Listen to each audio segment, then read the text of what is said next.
amateur players take their game to the next level. There's no crying in baseball. Forget about the curveball, Ricky. Give him the heater. You're killing me, Schmalz. Candlesticks always make a nice wedding present. Oh, people take vacations shorter than that. Pick me out a winner, Bobby. Now here is your show and go team. All right. The crew's back together. Posse. The posse. We're changing to the posse. The amigos from Show and Go are here. The show and go amigos. Yeah, do it in accent. Tim. No. Come on. You have a lot of Latin We just followers. lost our entire Latin audience just now. Well, hello, everybody, and welcome to this episode of Show and Go. This is a baseball podcast to help and educate amateur players, coaches, parents, and basically anybody that's interested in the game of baseball. I am just 1/4 of these awesome posse Show and Go crew. My name is Tim Dillard, and I have been a pitcher in professional baseball for the last 15 years. And to my left is current big leaguer and 2016 World Series MVP, Dun, dun, dun. Ben Zobrist. Wow. And across from me, currently locking eyes with me, is elite sports trainer Josh Costello. Thank you. And rounding out the posse is the head baseball Que coach pasa, at amigo? Trevecca Nazarene University here in beautiful Nashville, Tennessee, Ryan Schmalz. Coach, what's going on, man? What's up? How we doing? Everybody having a good time this past week? Great time. I'm feeling good, especially after I took that acetaminophen.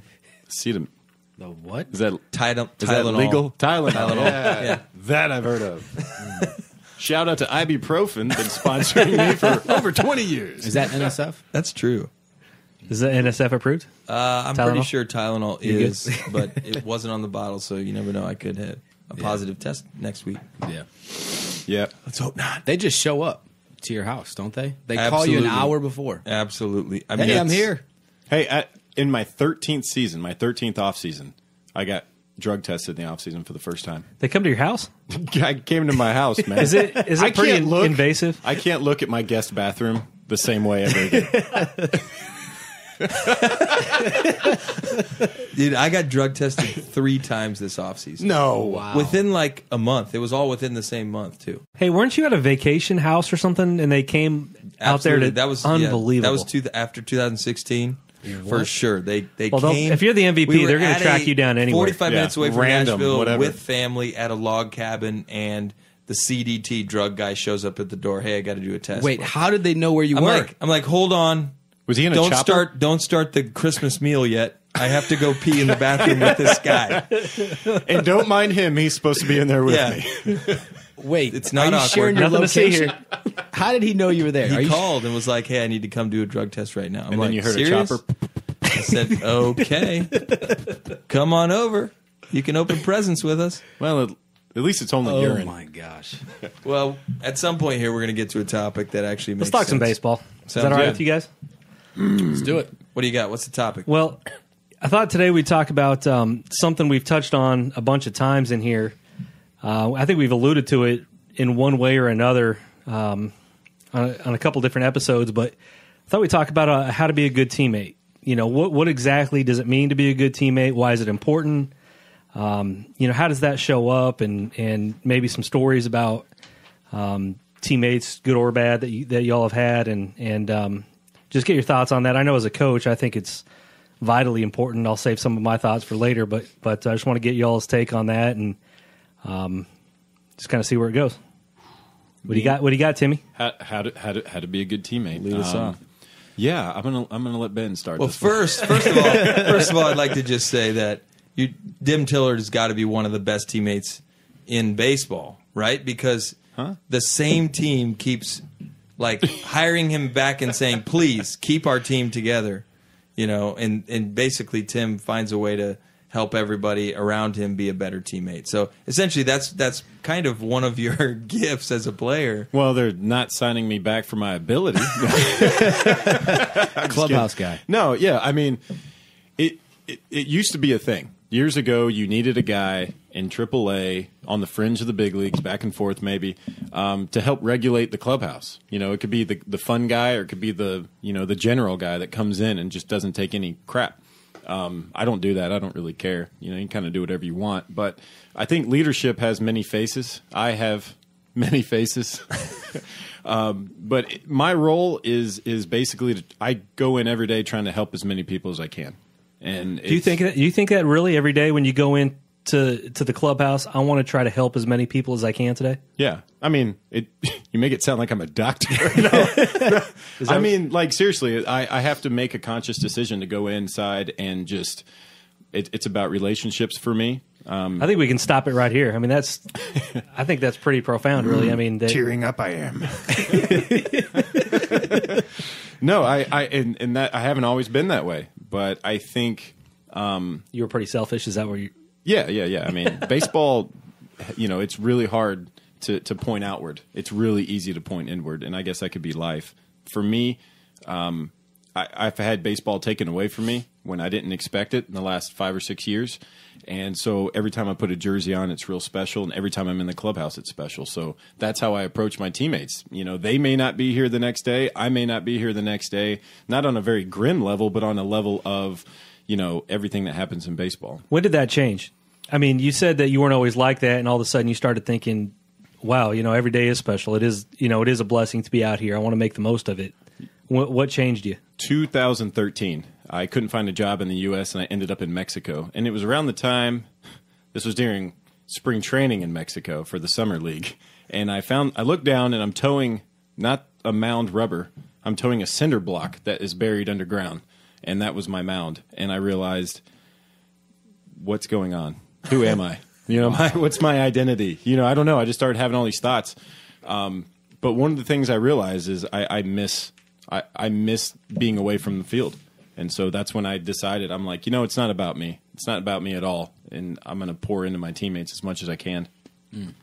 Yeah, so essentially awesome. it became about more than just your career. It became about doing something that's going to last beyond your career. Yeah, I mean, I could immediately tell in that moment that I was holding on to baseball so tight. And I don't think that's healthy. No, it's not. But I think that's part of what every good teammate has to realize is that a good teammate always starts to think about how is this going to impact the whole club, not just how is this going to impact me, everything that's happening here, but how is this going to impact everybody? You know, if you start thinking about the whole group more than yourself, that's a really powerful place to be as far as a teammate goes. I think that the biggest thing that I think about when I think about a good teammate is somebody who believes in the guys next to him. Because one of my biggest pet peeves as I play the game is when you hear stuff next to you or around you where you got a teammate that's basically either rooting against the guy on your own team, or essentially they're not confident that this guy's going to do the job if he's on the mound or he's batting or something. And that you have to be confident in your teammates. You've got to believe in them. You've got to, believe the best about them, essentially. And I think that comes with getting to know them. You know, you start to know someone's family. Yeah. You get to know what their interests are. You go share movies or whatever, and you grow to like them. You grow to love them because you're essentially a part of their lives for, 6, 7, 8 months. And I think that builds the confidence. It builds that relationship, that bridge. And so, you do life together, and that's what you have to be. You're more than friends. Yeah. I think it's an interesting game because, it's an individual sport and a team sport in one. With the game of baseball, as we all know, there's that moment where it's just you, feeling that ground ball, and then you have all the stats on you as a defender. Same thing with hitting, same thing with pitching. And so I feel like it's tough for guys learning the game to see it as a team sport versus just only their stats. And I think people get caught up on one way or the other, but I think you need to stay in the middle on the fence. You got to know that, hey, I got to take care of my business, but at the same time, I'm not the only person in the world playing baseball. Yeah. And I think people fall one way or the other, and I think it's a fine line that I think, if you're conscious of it, you can master. How can you tell the difference, though, between a guy that's able to do that right versus a guy that's teetering the other direction? Well, when you just, got your face bashed in a game, but some guy's happy because he went 3 for 4, I mean, good for him. He went 3 for 4, but maybe wait till you're not lockers next to the guy that just, gave up the game. So the way they have to have a certain sensitivity about how the game went for everyone, not just for themselves. Yeah, that's being a team player to me. That's being a good teammate. Have an awareness of what's going on in other people's lives and in other people's careers. Awareness. Yeah. For sure. I think going along with that is somebody that when I watch, one of the biggest indicators for me is when I see a player that cares about the little things on the field and in the game that don't show up in the scorebook. Mm-hmm. That to me is a good teammate, because that guy knows that even though this doesn't show up in the scorebook, nobody sees it. Like they're backing up plays, or they're hustling to keep a guy from going from second to third just to get the ball in. Those types of things where good teammates notice that about each other, and they appreciate that, and pitchers appreciate that, and like all the little things like that. I think that matters. I got one of the best teammates I ever had was a guy named Andy Abad. In 2007, I was in AAA here in Nashville, Tennessee, and this guy, he at this time had already been playing like 16 years, and he was so cool. One of the first things he did day one when we got there, he took the big canister of cheese balls. You know what I'm talking about? Like the huge one you get at Costco or Sam's. And he taped it around his waist. And he walked around all day going, hey, man, you want some of these cheese balls? Got a big orange hand. And he didn't play that much. And he batted like .320. But he didn't play that much. Maybe DH'd every once in a while. And he finally got into a game, and there was a man on second, nobody out, in a close game. It was 6th or 7th inning. And this guy almost jumped across the plate to hit a ball and pull it to first base to get the guy over to third. And I thought, awesome. That's good teammate stuff right there. You know what? Tomorrow I'm eating those cheese balls. I think one of the biggest indicators that I see around not only my team, but when I'm out recruiting players, one of the things I look for is body language. You know, I think your body language speaks volumes about what kind of teammate you are. You know, and when I'm out recruiting, I love to see guys fail. You know, a guy go 0 for 3.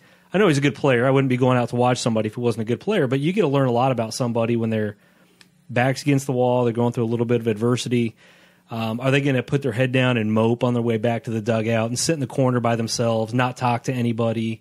Or, you know, are they going to pick each other up when they're back on the field playing defense, you know, slapping high fives with somebody who made a good play or trying to get their pitcher going or whatever, you know, just communicating, having a lot of passion and energy in your body. I think those are indicators of being a good teammate, because what that tells you is that you're able to make a conscious decision to set aside your struggles, your own world, and focus on the team. You know, just like you guys said, that the team's the most important thing.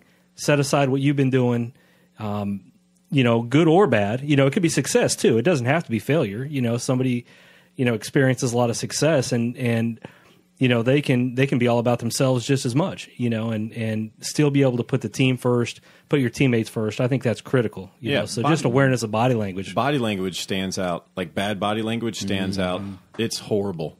It's horrible. And it's at every level. You're playing, especially on the mound. Oh, yeah, I can't hide out there. No. I've tried to hide. You know, and somebody may be coming to watch you play that only one time. Like, that's the game that the right person is finally watching you play. And maybe you don't have the best game. Maybe you do have the best game. You know, but your body language is what they're going to probably remember the most. I've played with guys that literally have thrown their hands up on the mound, or when they're getting taken out of a game, they throw the ball in the air. You can't palm somebody I know. up. I'm like, man, I love these guys, but I can still remember the people that do this. You can't defend that. Yeah. Sorry, guys. Tough to defend. Yeah, I mean, you're either putting out good energy or bad energy. I feel like it's either one or the other. You know, and you know, baseball it's all about momentum. You know, throughout all 7 or 9 innings, depending on what level you're at, and you know, if there's a bunch of guys giving out good energy, being positive, and you get a couple of hits, like it really helps the momentum big time. You know, in the dugout, it really does start there. And I was actually going to ask you, Zoe. You know, I remember we talked a few times where, you know, there's been moments where you've focused on your stats and more you, and there's been times where you focused on really just winning. And I was just wondering, you know, if you can just kind of speak on that, you know, what you experienced within yourself and also just with the other guys. Yeah, well, the interesting thing is during the season when the games don't matter quite as much, it's a lot easier to be selfish, and people forgive you a little bit more for being selfish during that time.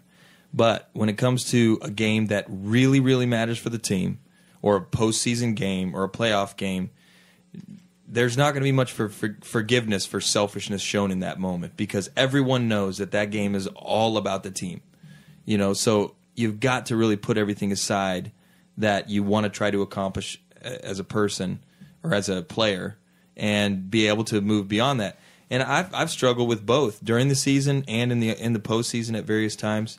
But I think the important thing is, even if you're feeling it inside and the emotions it's a roller coaster for you, you've got to find a way to essentially stuff it down or hide it in that moment, then creating bad energy for the rest of the team if things didn't go well for you. Yeah. You got to let somebody pick you up, pick somebody else up, turn around, give visible support to your teammates. That's all very, very important when it comes to... It's got to be a decision. It's a decision, yeah, for sure. Yeah, one of the most powerful things I've seen is when there's a guy on the bench who, we'll say he plays second base, okay? He thinks he should be out there playing second base instead of the guy that's out there. But when that guy comes off the field, he's the first one off the bench to give that guy a high five. Just to kind of send a message like, hey, man, I got your back. We're in this together. We're a team, instead of sitting in the corner moping, pouting on the bench. I think that's a big deal.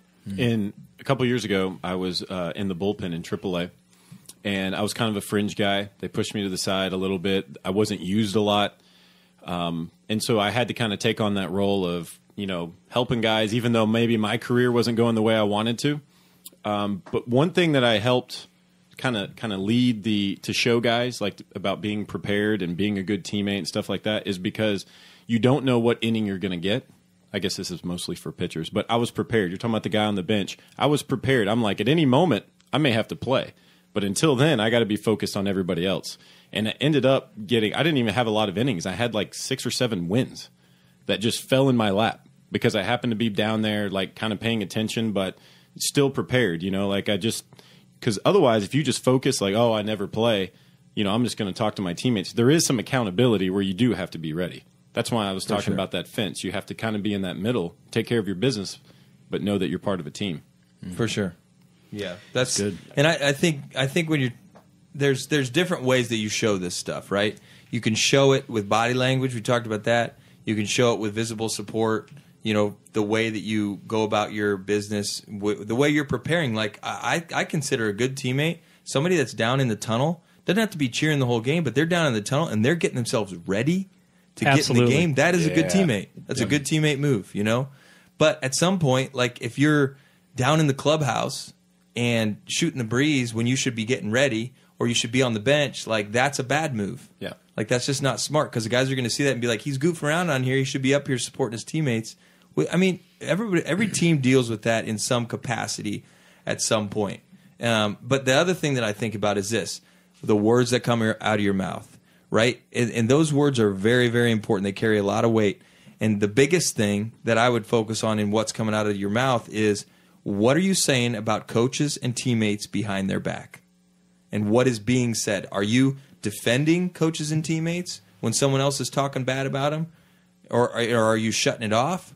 Or are you contributing to that kind of talk? Because those kinds of things become cancerous, bad teammate That's a double-edged moves. sword. Because on one hand, there's the guy that's saying those things, complaining, talking behind somebody's back, but there's also the guy that's listening to it. The good teammate's going to be the one that shuts it down and say, hey, you got a problem with this guy? You go talk to him. I'm not going to listen to that. Yeah. That's a disease on a team, is when one guy complains to another guy about something and that turns into complaining to another guy. It becomes an epidemic. It's that just infiltrates a locker room or clubhouse, and it could be devastating to a team. Yeah, big time. That's great. Yeah, I think the biggest part of that is just knowing your role. And it could be part of the season. It doesn't have to be the whole season, but you just can't, Zoe, you mentioned those moments, and I've had them, as a player playing in college where, I got frustrated. I was like, man, I should be playing. I'm hitting this. I'm a little bit better here. And there was moments where I embraced my role, and there was moments where I didn't. And I think that's the biggest part is you got to just understand that you can't control what is handed to you by the coach. And whatever is handed to you, the boundaries that you're given, you have to just accept that So my biggest thing is just knowing your role. It might be just for that week. It doesn't have to be for the year, but knowing your role for that week, that game, that day, and accepting it completely. If you can do that, then you're going to be more relaxed, more joyous. Everyone's going to want to be around you more. You're going to give off good energy. You're going to be a better teammate. Everything is just going to flow more. I feel like the foundation to a lot of this conversation is knowing your role and fully embracing it. I totally agree. When you may be mad at the coach because you're not in the lineup or you don't like your role, but you're really punishing your teammates. You know, when you show it with your body language or the words that you use coming out of your mouth, I mean, that punishes the team, not really the coach. You know, and you know, we're going to talk about communicating with coaches later on, but you know, if you don't like your role, you need to go tell the person who makes the decision about the role instead of your teammate. That's kind of, you know, in my opinion, it's cowardly. You know, I tell my guys, you're a coward if you do that. If you go complaining to the guy next to you, you're a coward. And it's easy to be negative. It's easy. Man, you can find anything to be negative about. It takes some effort to be positive and look for the good things. Mm-hmm. And it's easy to blame somebody. Oh, it's not my fault. It's got to be his fault. It's got to be the weather. Nobody wants that going on. And I heard someone say one time, selfishness, like being selfish, breeds disunity. And the flip side of that would be selflessness breeds unity. So if you want to bring people together, you need to stop being selfish. Mm-hmm. And that's just going to be the correlation. Yeah. No, that's great. Let's talk about the difference between winning and losing and being a good teammate. Do you think that it actually matters? Like, does this matter in the overall scheme of whether it's a good team or a bad team at the end of the year? If you play long enough, you're going to play on a lot of bad teams and some good teams. It happens. But do you think that having bad teammates on your team or being a bad teammate contributes to losing or winning? Obviously, it's not going to contribute to winning, but do you understand the question? Like a formula? Yeah, I do. I agree. I mean, I think it does. Yeah, I don't think that's a guarantee. I mean, first of all, I don't think the sole purpose of being a good teammate is to win games. You know, I don't think that is. You know, if somebody's listening to this and they'll say, "Well, why should I be a good teammate?" The answer is not just so you win games. You know, because the answer should be because you want to become something. You want to not so you accomplish something, but because you become something, and that's a good teammate. You know, and you know, there's not, you know, there's going to be teams out there that win championships that have bad teammates on that team. Sure. You know, there's no guarantees. You know, there's no guarantees that you know you're going to win just because you're a good teammate. But I do think it helps you in tough times. You know, when you're struggling a little bit, you know, when your team's going through a tough, you know, a little bit of a challenging time, that when you're around people who are going to encourage you or going to lift you up or who are going to, you know, kind of give you some tough love if you need that, you know. And I think that, you know, I think having good teammates around you really helps in those adverse times. Yeah. And I think the game has changed too. You know, just to talk about the professional level for a second, you know, if you read some of these articles when they're talking about players who are free agents, you know, and they might be a good clubhouse guy, a good teammate. They're actually keeping that as a consideration, the general manager, in making decisions, not just based off of stats only, or at least they're talking about it. I don't know what's really making the final decision, but, you know, one guy that I worked with last year, Mike Napoli, he was one of those guys. I mean, he came off one of the best years of his career with Cleveland. But he was also known for keeping that team together. And he gave me a few stories how he helped the younger guys stay together and have a good attitude and all of that. And I read an article not too long ago about, you know, people viewing him that way for his next role, wherever he's going to be. So that's something that is new with the game, that people are more aware of that word teammate, even at the pro level. Yeah, they definitely consider that before signing a player. They're considering makeup is kind of what we talk about. And that's even college coaches talking about who they're recruiting. They try to find out what the makeup of the kid is. Like, is he a good teammate? Is he the kind of citizen that you want on your team? You know, those kinds of important questions. But at the end of the day, you know, in the major leagues, anyways, I can say this, there's good people and bad people. I mean, there's good teammates and bad teammates, and you have to abide with all of them, right? We all have to find a way to, you know, try to be good teammates and try not to be a bad teammate and abide with people that are dealing with the same stuff all the time. Now, I've mainly played baseball in my life, so I haven't really had that many like other jobs. But I got a feeling if you're working at a cubicle, you're kind of part of that team. And if you're a jerk, I feel like that sticks out too. I feel like this is a life lesson. I'm not trying to dig too deep, but I mean, if you go to work and you're just like, I'm not trying to get to know anybody, how long are you going to work there? It is. No doubt. I mean, college athletes are, and professional athletes too, are some of the most sought after employees out there. People who own businesses want athletes to work for them, and this is exactly exactly the reason. Because they're used to working together with other people. That's one reason. I mean, there's a long list of other reasons, but if I'm a business owner out there, I know for a fact I'm going to be wanting to hire former athletes because they got the social skills. Water boy. Okay, thanks for the reference. So going back to the winning and losing, I have been on teams that I think we're winning teams regardless, just because of talent level.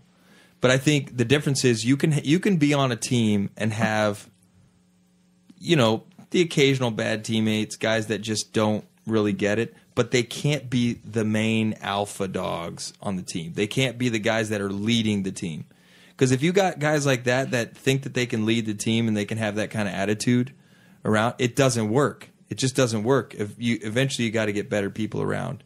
But when you have, a few guys that are just rough around the edges and they're more, on the outskirts of the center of the team, like, teams can definitely win with that. You can always win with that formula. I mean, there's no team's going to be perfect. No player's going to be perfect. We're all going to have those moments in the season where we hang our head or show, have bad body language or even say things we shouldn't say. But I think that in the end, you've really got to find a way to, as a club, abide with people that are struggling with those moments and try to pick them up, lift them up, and don't let those kind of people run the conversation when they're dealing with that kind of stuff. So I would like to get a couple of your thoughts on, a couple teams that you've played on, especially, in Kansas City and then in Chicago. Both of those teams, some of the things that stood out to me was, in the playoffs and the World Series, both of those teams went through some challenges. I mean, you came back real late in games, back against the wall, for both of those teams, more than once.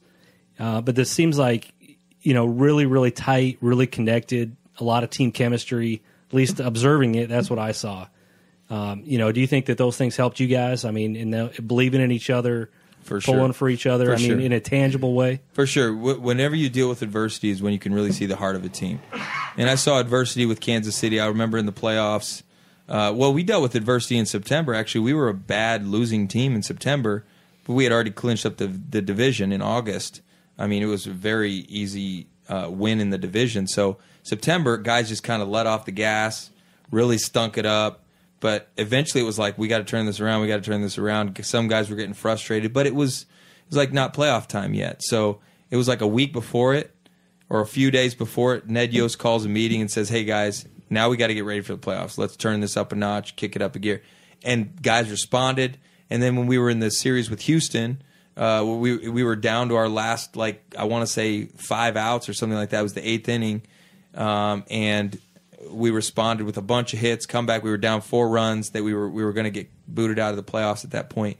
Made a comeback. I mean, it was just comeback after comeback after comeback with that team. And after a while, everybody just believed. You just knew that the guy next to you was going to do it. They weren't going to give in. They weren't going to talk negative about how things are going in the game. We were going to find a way to be positive. So that's what that team really had going for it. I think Chicago, well, the other thing that some of the commonalities was Chicago had bench players and that just bought in from day one. Like guys that could have been starting on other teams in the big leagues, young guys that were like, whatever I can do to help the team. Just incredible attitudes all season long, doing whatever they can to help the club. And then you get veteran guys as well that are teaching these guys and teaching the... I mean, it was just incredible relationships that where when we got down to that final, rain delay, when we blew a lead against Cleveland, Game 7 World Series that hasn't been won in 108 years, and Jason Hayward, who had been struggling all postseason, steps up in that moment, not even playing, steps up and says, we need a team meeting right now. I'm calling it as a leader. and comes and gives a rousing speech, and we're all like, let's go out there and get this done. We can do this, Dang. And that was just what a great teammate moment. That's a championship club. That's the only way I can describe it. That's awesome. That's awesome. Dust in my eye. Tim's tearing up. You can't get better than that. I mean, that's just a great story. That's got to be in a book somewhere. Gosh. Well, let's land the plane here. Let's go around the table, get some final thoughts from you guys. Tim, do you need a minute to dry your eyes from that dust that was in there? Yeah, I think good teammates are memorable. I could list off lots of names, and those are the guys that stick with you. Those are the guys you have the numbers in their phone. Those are the guys that you, I would say friends on Facebook, but I mean, you're friends with everybody, right, on Facebook. So these are the guys that you want to know what's going on in their lives. And when you have that conversation, maybe you haven't talked to them in a month, they understand. They understand, they remember, because you guys had relationships, you had a moment, there was something you learned from an older guy, something you passed on to a younger guy that sticks with you. And that's what good teammates do. They stick with you. Dang. Oh, snap. Beat that one, Costello. I can't. Man, I don't know what to say now. So here's my little nuggets. Teammates believe in each other. Teammates talk positive about each other. Teammates care about the little things. And teammates give visible support. Those are my things. Little nuggets. Cos? Dang. I'm just going to repeat what I said earlier. Really is just knowing your role, where you're at, and fully embracing it 100%. I think a lot of the resistance that you're going to feel, or stress or frustration or even bad energy at times, is you just not accepting the situation. You're in resistance to what was handed to you by authority, and it's just just embracing that and doing the best that you can with what you're given each day. That's good. I would say, I would say for players to think about, kind of in your mind, make two lists. What do you want to accomplish, and who do you want to be? And the second one is way more important than the first. We all want to accomplish big things, but you need to spend more time on who you want to be. And you're going to be remembered for what kind of teammate you are, and it's really important to, to take that into consideration, because that's how you're going to be remembered. As everybody has said, that kind of the legacy that you leave, and how people are going to think about you, long beyond your playing days, is going to be, what kind of teammate you were, what kind of person you were, is going to be at the top of that list. And to do that, you got to have awareness. You got to be outside yourself, look external instead of internal. And I think it's really important. So there you go. That is good. And it reminded me of this. Last thing. This is the last thing. You already said something. I know. You already said something. I've said that 5 times. This game, sorry. That was loud. We broke something. This game was here before you got here. And this game will be here long after you're gone. Dang. That's deep. Treat the game the right way. What movie is that from? No, it's not from a movie. Tombstone. It's got to be. All right, that wraps it up. That's good. Well, that does it for this episode of Show and Go. If you have any questions or comments, topics you'd like to hear discussed on future episodes, feel free to interact with us on Facebook, Instagram, and Twitter at The Show and Go. And be sure to follow us for links and podcasts and pictures and videos and special offers and, whatever these guys want to do. Merch. Give us money. I'd like to thank the boys of Theocast Podcast for letting us use their equipment today and every day until they kick us out. On behalf of myself, Zoe, Jay Money, and Coach, thanks for listening, and join us next time on The Show and Go. Very nice. Chest out.